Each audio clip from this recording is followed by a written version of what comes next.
مومنین کرام السلام علیکم۔ اعوذ باللہ من الشیطان الرجیم، بسم اللہ الرحمن الرحیم۔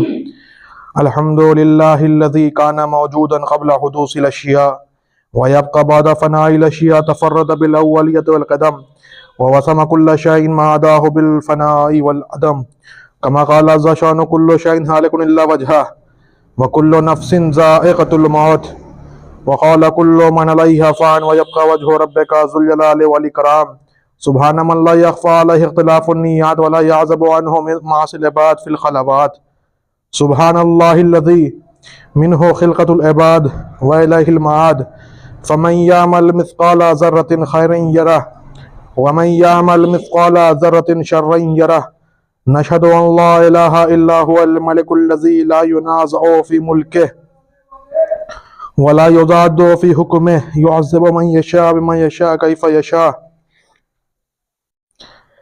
ويرحم من يشاء بما يشاء كيف يشاء، تعذيبه المسيئين عدل وعفو وتفضل، نشهد أن محمدا سيد المرسلين وخير المبشرين والمنذرين، صلى الله عليه وآله الهداة المهديين، من ركب سفينتهم نجا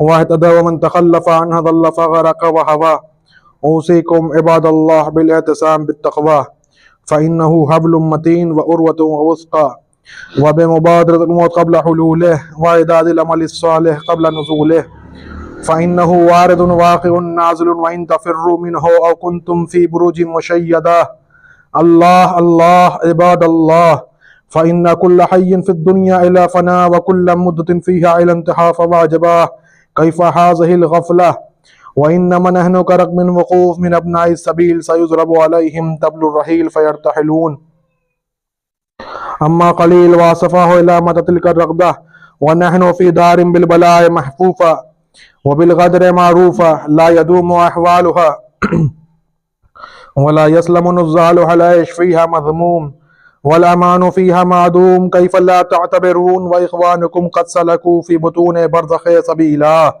وفقدت أجسادهم وأميت أخبارهم أمدا طويلا، جيران لا يتناسون وأحباء لا يتزاورون، وغربتا من بيت وحدتنا ومنزل وحشتنا ومحط حفرتنا ومفرد غربتنا، ومصيبتا ما أسرع الطلب وأبد السفر وأقل الزاد، وانفصاه إذا أسلم الأحباء إلى الملائكة الغلاظ الشداد، وحزناه إذا انقطع ذكرنا عن خواتل الأحباء والأقرباء، وأكل الذين عنهم حسنات وصرمت الأعزاء، فليبكي الباكون قبل أن لا ينفع البكاء، وليستغفرن الخطيئات التي تحول بين الأمهات والآباء، إن أحسن الحديث وأبلغ الموعظة كتاب الله، أعوذ بالله من الشيطان الرجيم، بسم الله الرحمن الرحيم، والعصر إن الإنسان لفي خسر إلا الذين آمنوا وعملوا الصالحات وتواصوا بالحق وتواصوا بالصبر۔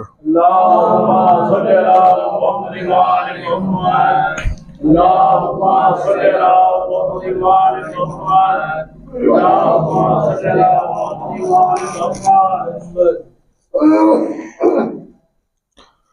اعوذ باللہ من الشیطان الرجیم، بسم اللہ الرحمن الرحیم، الحمد للہ الذی ہدانا لہذا وما کننا لنہتدی لولا ان ہدانا اللہ، لقد جاءت رسل ربنا بالحق والصلاة والسلام وتحیۃ الکرام مولانا مولا الثقلین جد الحسنین ابی القاسم محمد،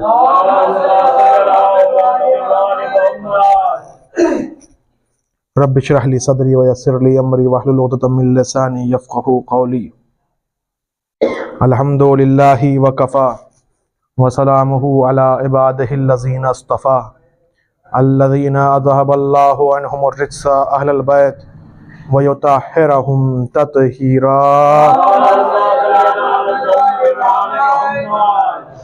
اما بعد فقد قال اللہ تعالی فی کتابہ الکریم وقولہ الحق، بسم اللہ الرحمن الرحیم، یا ایہا الذین آمنوا اتقوا اللہ وکونوا مع الصادقین، صلوات۔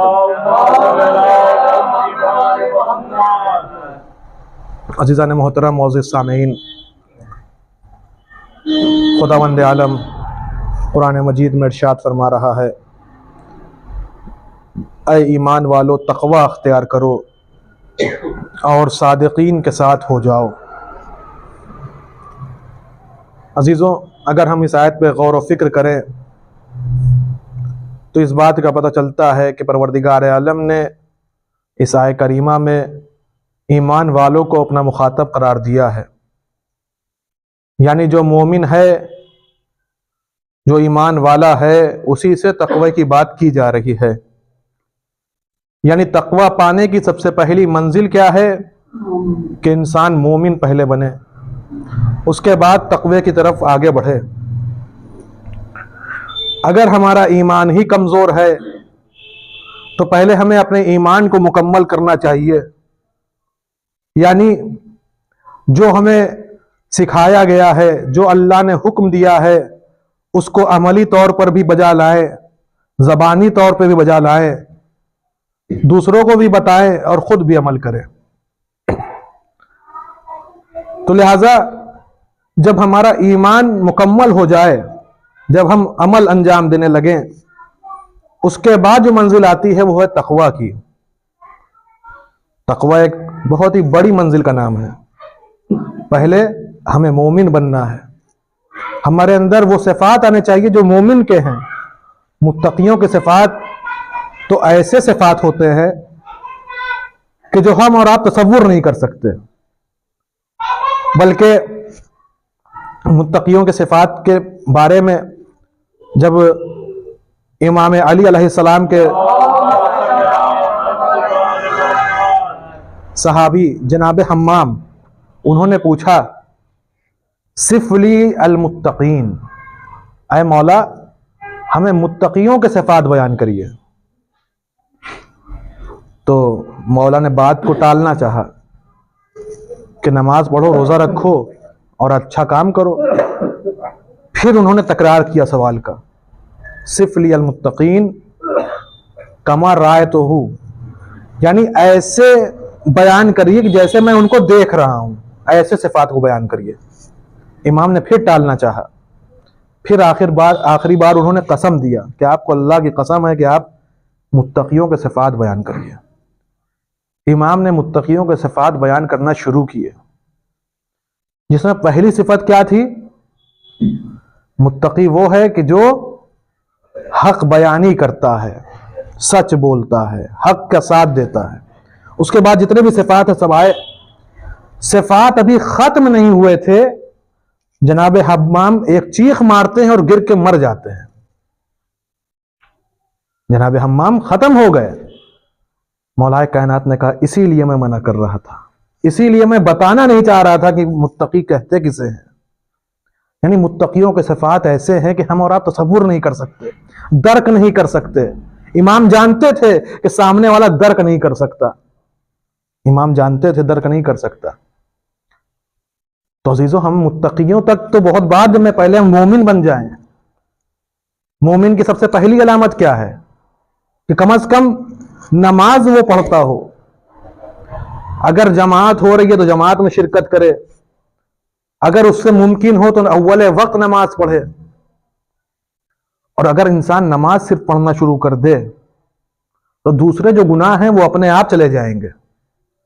اسی لیے کہا، معصومین نے فرمایا الصلاۃ تنہی عن الفحشاء والمنکر، کہ نماز جو ہے برائیوں سے روکتی ہے، برائیوں کو روک دیتی ہے، ختم کر دیتی ہے برائیوں کو۔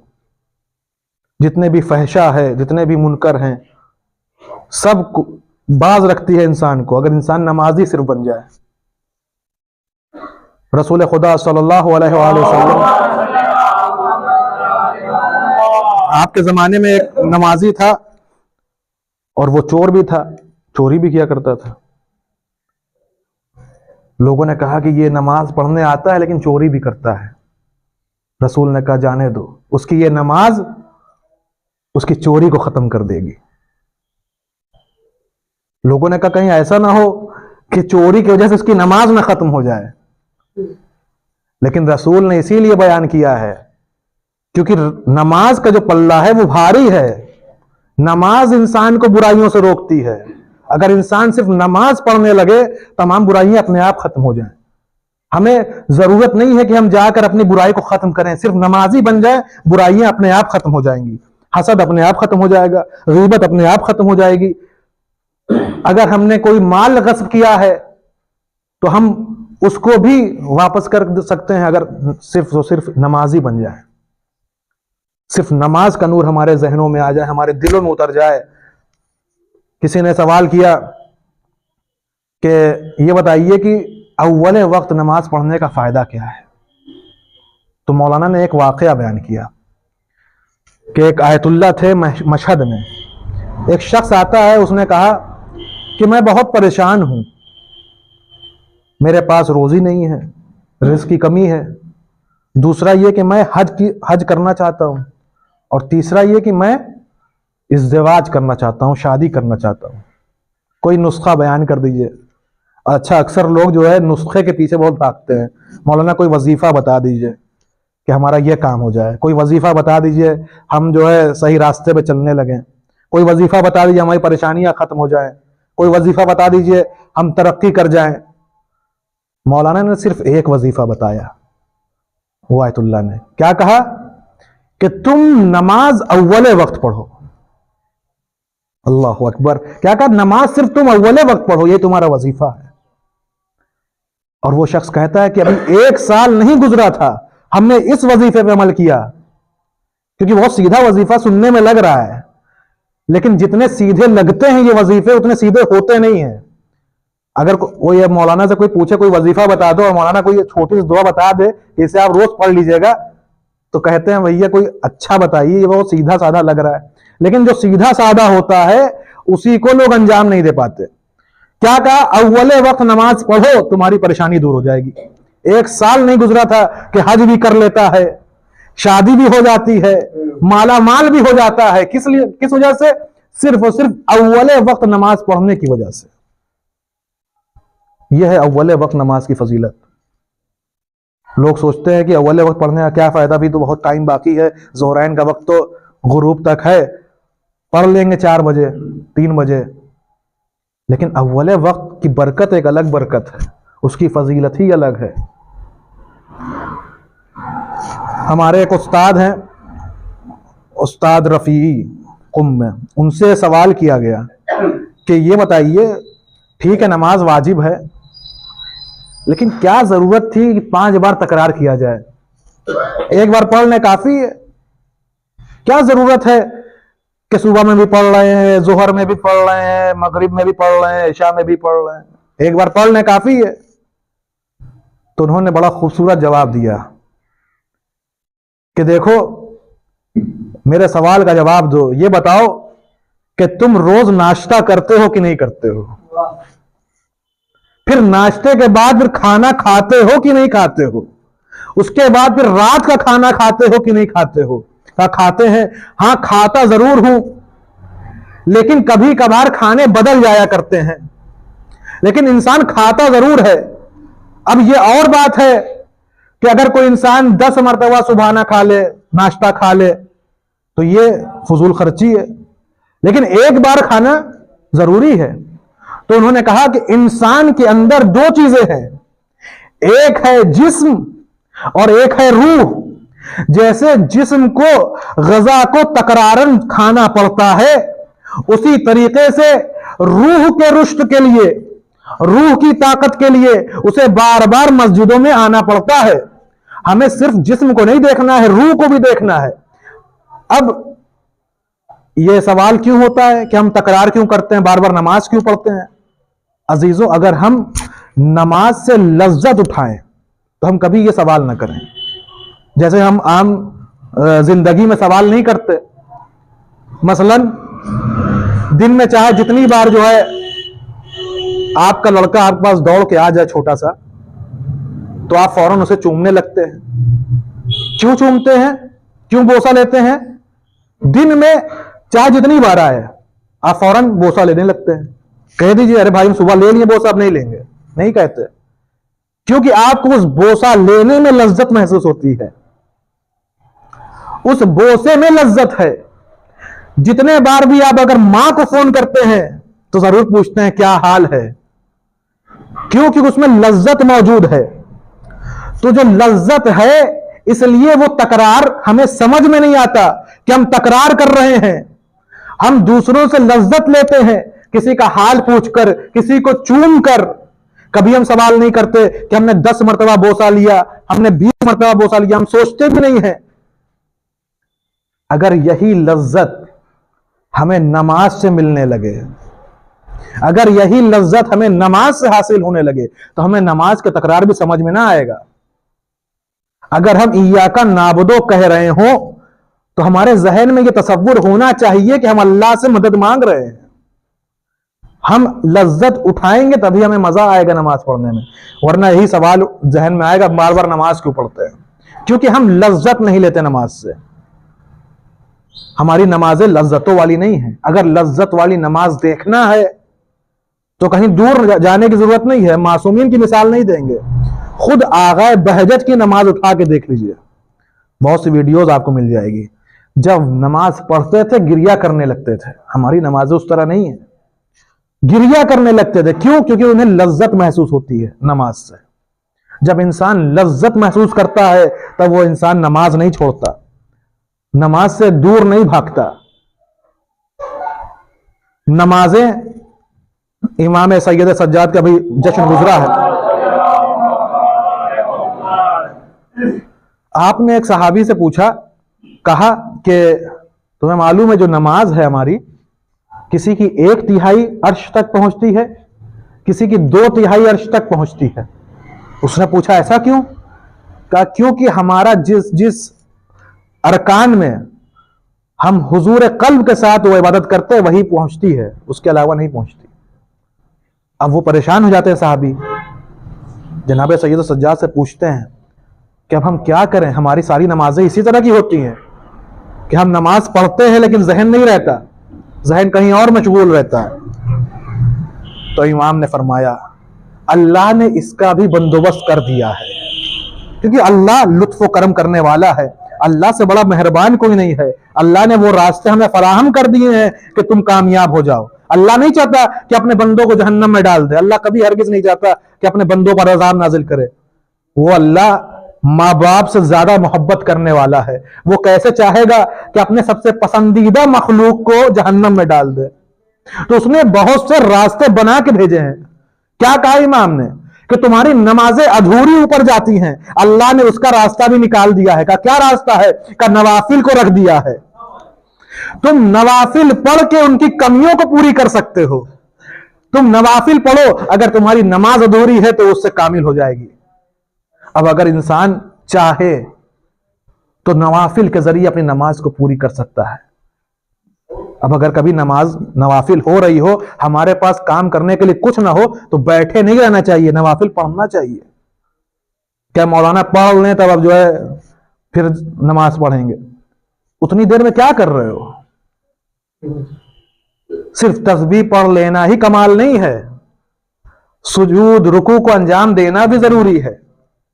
یہ آپ کے واجبات کو پورا کرتا ہے. اگر ہمارے نماز میں کوئی کمی آ جائے, الحمدللہ نماز جماعت کی فضیلت یہ ہے, اگر ایک کی قبول تو سب کی قبول. اس سے بڑی نعمت کیا ہوگی؟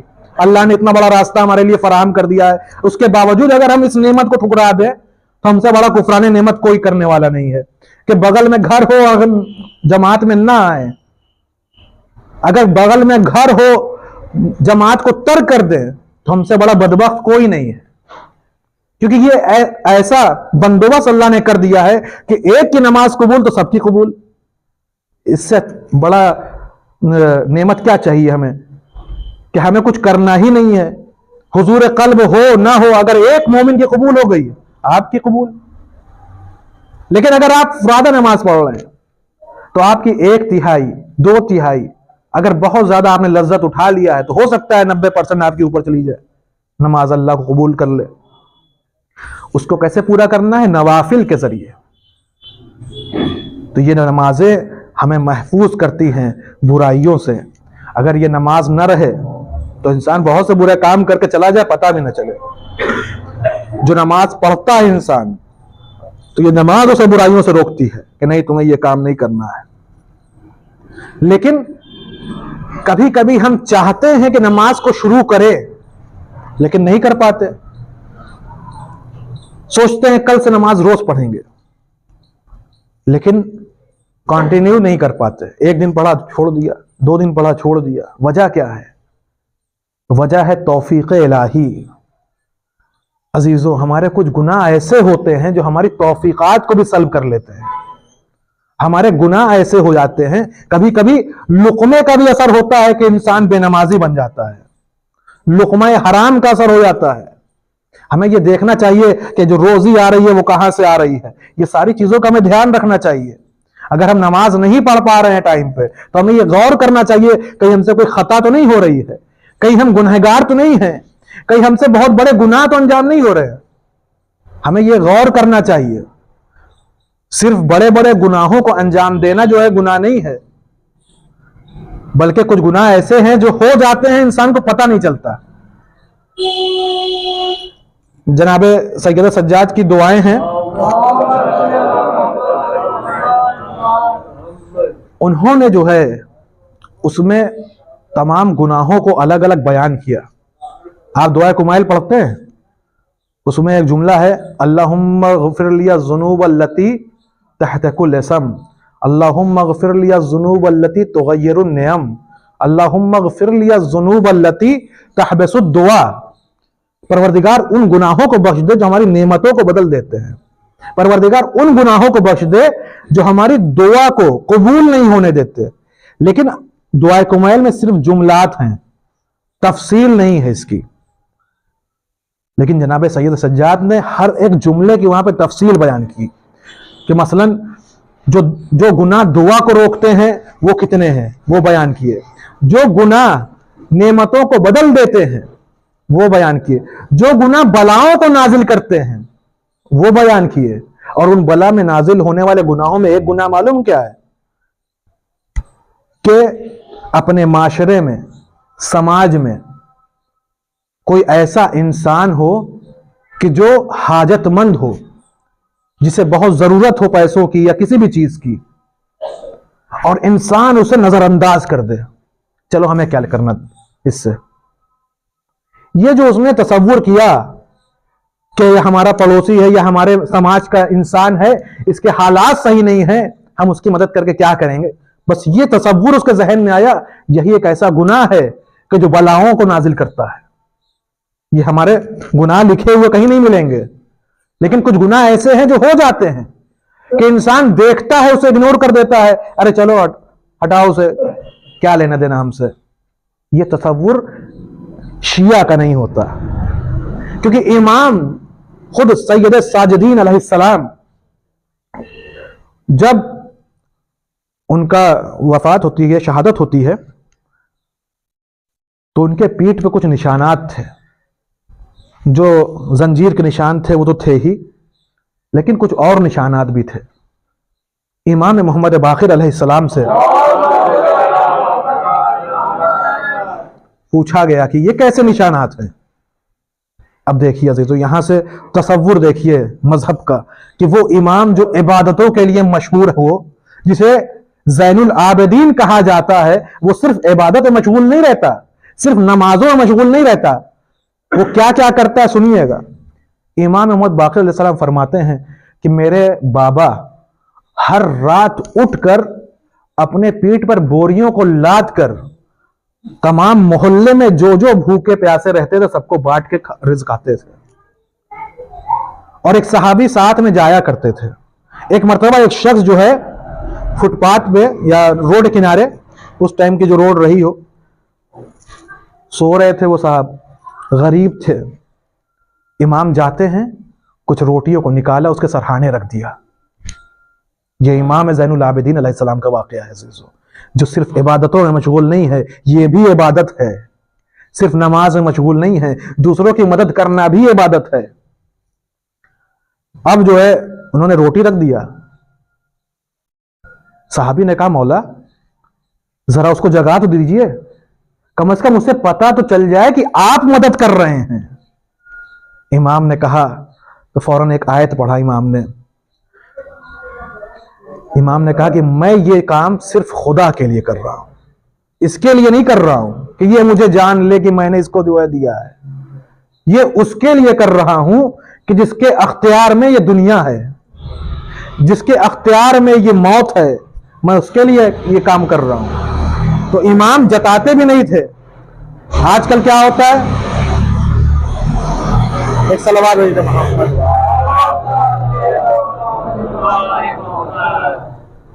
آج کل کیا ہوتا ہے کہ اگر کسی نے کہیں پر کچھ چندہ دے دیا تو سوچتا ہے کہ میرا نام لیا جائے، الاؤنس ہو کہ فلاں نے اتنا دے دیا. لیکن امام اپنے کردار سے یہ بتانا چاہ رہے ہیں کہ دیکھو اس طرح سے مدد کرو. ایک عزیز تھے امام کے، چوتھے امام کے واقعات بیان کر رہا ہوں کیونکہ یہی مناسبت چل رہی ہے.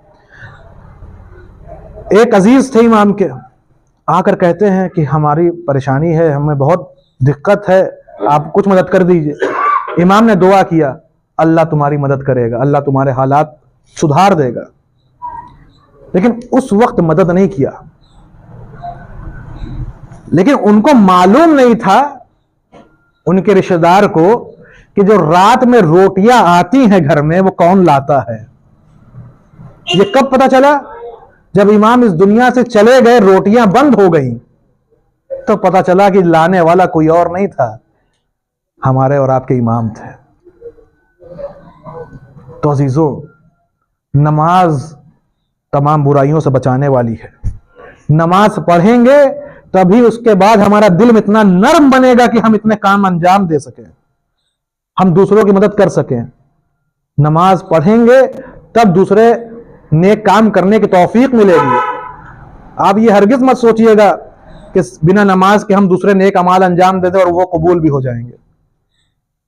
فَإِن قُبِلَتْ قُبِلَتْ مَا سِوَا وَإِن رُدَّتْ رُدَّتْ مَا سِوَا. اگر نماز قبول تو سارے اعمال قبول، اور اگر نماز رد ہو گئی تو سارے اعمال رد ہو جائیں گے. وہ امام جو راتوں میں روٹیاں بھی بانٹا کرتے تھے، وہی امام سجدوں کو طویل مدت تک سجدہ کیا کرتے تھے. تو یہ ہمارے لیے میسج ہے کہ نماز کے ساتھ ساتھ اپنے معاشرے کو بھی دیکھنا ہے. اور معاشرے کو تم اسی وقت دیکھ سکتے ہو جب اللہ سے قریب رہو گے. بنا قربت خداوند کے تم دوسروں کے قریب بھی نہیں ہو سکتے. یہ آپس میں جو دوریاں بن جاتی ہیں، اس کی اصل بنیاد یہی ہوتی ہے کہ ہم اللہ سے دوری بنائے رکھتے ہیں، اللہ سے دور ہو جاتے ہیں. اس لیے ہمارے یہاں دوریاں بن جاتی ہیں، بھائی بھائی کا نہیں رہتا، قطع رحمی کرنے لگتے ہیں. ہمیں غور کرنا چاہیے کہ آیا ہماری نمازیں نماز ہیں کہ نہیں ہیں. کہیں ایسا تو نہیں ہے ہم نمازیں پڑھ رہے ہوں لیکن نماز کی لذت نہیں لے رہے ہیں. میں نے شروع میں کہا کہ تکرار کیوں کیا تھا، کیوں ہوتی ہے تکرار؟ کیونکہ ہمارے روح کو ضرورت ہے نماز کی. جیسے ہمارے جسم کو ضرورت ہے کھانے کی، ویسے ہمارے روح کو ضرورت ہے نماز کی. اور یہ لذت نماز کیسے آئے گی؟ یہ لذت نماز ایسے آئے گی کہ ہم یہ تصور کر کے نماز پڑھیں کہ ہم اللہ کے سامنے سجدہ ریز ہو رہے ہیں، اللہ کے لیے عبادت کر رہے ہیں. اور یہ مقدمات نماز سے ہی شروع ہو جاتا ہے. مثلا جیسے ہی ہم وضو کرنے جاتے ہیں تو وضو کے لیے بھی ائمہ نے دعائیں بیان کی ہیں کہ فلاں کام کرو تو یہ دعا پڑھو، منہ پہ پانی ڈالو تو یہ دعا پڑھو. جب یہ دعائیں ہم شروع سے پڑھنے لگتے ہیں، یہ مقدمہ نماز ہے، یعنی نماز کے لیے ہم آمادہ ہو رہے ہیں. اب جب ہم آمادہ ہو رہے ہیں، وہیں سے ہم دعا کر رہے ہیں، بار الہ میں اس چہرے پہ پانی ڈال رہا ہوں، اس چہرے کو تو جہنم کی آگ سے محفوظ رکھنا. ہم جب داہنے ہاتھ پہ پانی ڈال رہے ہیں تو دعا کر رہے ہیں، بار الہ قیامت کے دن نامہ اعمال کو داہنے ہاتھ میں رکھنا. ضروری نہیں ہے کہ آپ جو ہے عربی یاد کر لیں اور عربی میں دعا پڑھیں، آپ زبان سے اردو زبان میں جو ہے دعا مانگ لیں. تو یہ کیا ہے؟ مقدمہ نماز ہے. یہ ہمیں آمادہ کر رہا ہے لذت نماز اٹھانے کے لیے. لذت نماز، الصلاۃ معراج المومن، نماز مومن کی معراج ہے. نماز مومن کی معراج ہے. کیا مطلب؟ معراج کا مطلب کیا ہے؟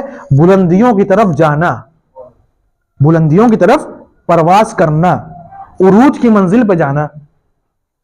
اب جب بھی کوئی عروج کی منزل پہ جاتا ہے تو ڈائریکٹ عروج کی منزل پہ نہیں جاتا ہے. مثال کے طور پر آپ میں سے بہت سے نے دیکھا ہوگا، یہ بہت سے نے سفر بھی کیا ہوگا ایئرپلین میں، ایئرپورٹ پہ دیکھا ہوگا کہ کبھی بھی ہوائی جہاز جو ہے ڈائریکٹ اڑ نہیں جاتی ہے. اس کے لیے ایک رن وے بنایا جاتا ہے. جب وہ رن وے پہ کئی کلومیٹر کچھ کلومیٹر اسپیڈ سے رن وے پہ چلتی ہے, اس کے بعد عروج کی منزل پاتی ہے.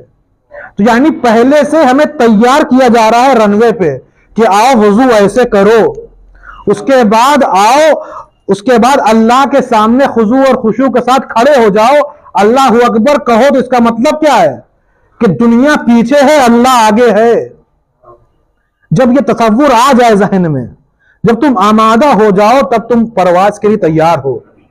اس لیے نوافل رکھا گیا ہے کہ انسان اس رن وے پہ آسانی سے دوڑ سکے, عروج پا سکے.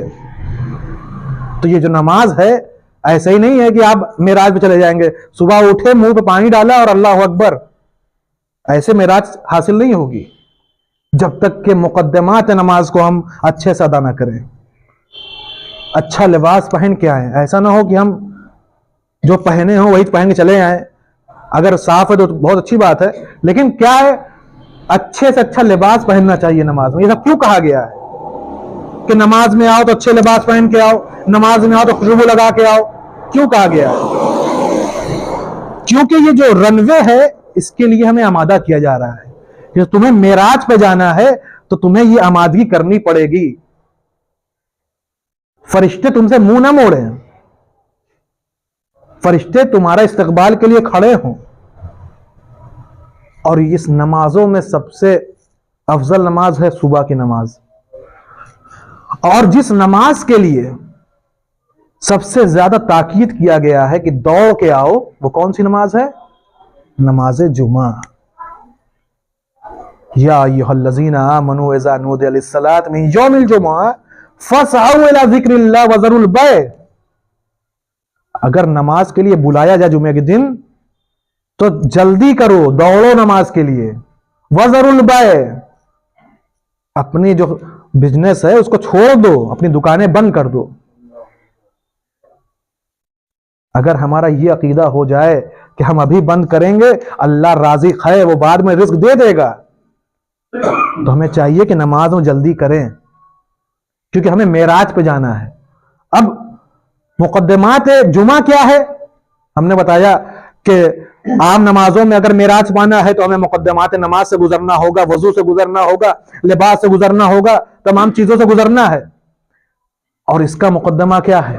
جمعہ کا, جو واجب بھی ہے, ضروری بھی ہے, خطبہ جمعہ. ہمیں یہ تصور نہیں کرنا چاہیے ارے مولانا آدھا گھنٹہ دیتے ہی ہیں خطبہ, 15 منٹ بعد چلے, پہنچ جائیں گے ٹائم پہ. اس کا مطلب کیا ہے کہ ہم اس کو اہمیت نہیں دے رہے ہیں, ہم اسے ہلکا سمجھ رہے ہیں. ٹھیک ہے آپ کی نماز قبول ہو جائے گی, نماز آپ جماعت سے پڑھ رہے ہیں, لیکن جو لذت محسوس کرنا ہے عزیزوں, جس لذت کے لیے ہم آتے ہیں نماز میں, جو لذت آغائے بہجت محسوس کرتے تھے کہ جب نماز پڑھتے تھے گریہ کرنے لگتے تھے, وہ لذت ہم محسوس نہیں کر پاتے. اس کی وجہ صرف اتنی سی ہے کہ ہم نماز کو ہلکا سمجھتے ہیں. اذان ہوتی رہتی ہے, موبائل میں لگے رہتے ہیں. اگر آپ 24 گھنٹے میں جو ہے 15 منٹ کو ڈیوائیڈ کر دیں, کتنا 15 منٹ نکلیں گے؟ کم از کم 24 گھنٹے میں 95 یا 96 15 منٹ نکلیں گے. ان 95 یا 96 میں سے ایک 15 منٹ نکالنا ہے ہمیں نماز کے لیے, صرف ایک. ہم اسے بھی نہیں نکال پاتے عزیزوں. تو لذت کیسے محسوس کریں گے, ہم معراج کیسے محسوس کریں گے؟ سید العابدین زین العابدین نے ہمیں راستے دکھا دیے ہیں, نمونہ عمل ہے ہمارے لیے, بتا دیا ہے کیسے نماز پڑھنا ہے, کیسے روزہ رکھنا ہے, کیسے اعمال کو انجام دینا ہے. یہ ولادتیں, یہ شہادتیں جو آ کے چلی جاتی ہیں, یہ صرف جشن منانے کے لیے نہیں آتی ہیں, بلکہ ہمیں بیٹھ کے غور و فکر کرنا چاہیے کیا ہم نے جناب سید سجاد کی کتابیں پڑھی کہ نہیں پڑھی؟ آیا ہم نے ان کی دعاؤں کا مطالعہ کبھی کیا کہ نہیں کیا؟ کہ خالی ہم نے ولادت پہ نعرہ حیدری یا واہ واہ کر لیا, اس سے صرف کافی نہیں ہے یہ, بلکہ ہمیں امام کی معرفت ضروری ہے. جب امام کی معرفت ہو جائے گی تو اللہ کی معرفت خود بخود حاصل ہو جائے گی۔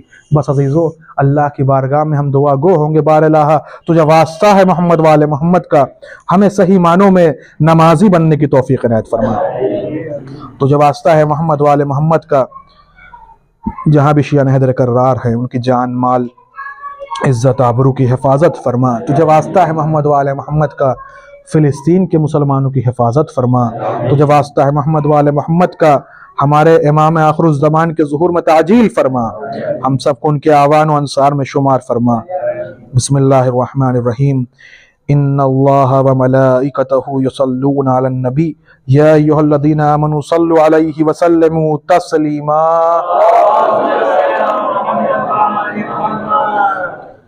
اللہم صلی علی سید المرسلین و شفیع المذنبین نبینا محمد صلی اللہ علیہ وآلہ وعلی امام المسلمین وقائد الغر المحجلین امیر المومنین علی ابن ابی طالب صلوات اللہ علیہ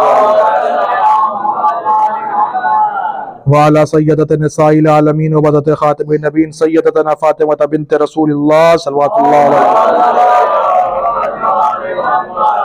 وعلی الحسن المجتبی والحسین الشہید بکربلا وعلی ابن الحسین ومحمد ابن علی وجعفر ابن محمد وموسیٰ ابن جعفر وعلی ابن موسیٰ ومحمد ابن علی وعلی ابن محمد والحسن ابن علی علیہم الصلاة والسلام۔ اللہم صل علی مولانا صاحب الزمان حاصل فروع الشقاق صلوات اللہ وسلام علیہ وعلی آلہ الکرام متصد اللیال والایام۔ اللہم عجل فرجہ وساحل مخرجہ وکل ناظرمت منا الیہ وجعلنا من المستشہدین بین یدیہ وتفضل اللہم رائن المؤمنین مزید التوفیقات وازدیاد الاقبال وعلو الدرجات۔ اللہم فل بنا ما انت اہلہ ولا تفل بنا ما نحن اہلہ بجاہ محمد وآلہ المعصومین صلوات اللہ علیہم اجمعین۔ اللہم اجعلنا ممن یذکر فتنفع الذکر ان اللہ یامر بالعدل والإحسان وإیتاء ذی القربى وینہی عن الفحشاء والمنکر والبغی یعظکم لعلکم تذکرون۔